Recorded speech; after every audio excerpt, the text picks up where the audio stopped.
گھوٹکی ضلع کو Peoples party کا قلعہ سمجھا جاتا ہے، لیکن یہاں کے عوام مسائل کا سامنا کر رہے ہیں۔ نمائندہ نیوز ون اس وقت PS19 ڈہر کی سٹی میں موجود ہیں، مزید ان سے جان لیتے ہیں۔ منظور احمد، بتائیے یہاں پر عوام کے کیا کیا مسائل ہیں؟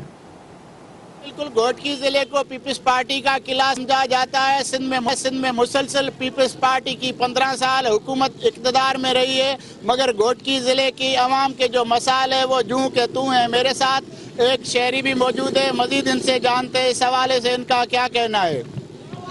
سر، شہر کی جو حالت بد سے بدتر ہے، نہ میٹھے پانی کی کوئی سہولت ہے، نہ اسپتالوں میں کوئی سہولت ہے، یہاں تک کہ بچوں کے کھیلنے کا کوئی گراؤنڈ ہے، اور نہ ہی کوئی چیز اچھی ہے۔ اس سے اچھا تو یہ ہے کوئی نیا چہرہ ہے ضلع گھوٹکی کے اندر جو شہر کی سب سے زیادہ دیکھ بھال کر پائے۔ بڑی مہربانی۔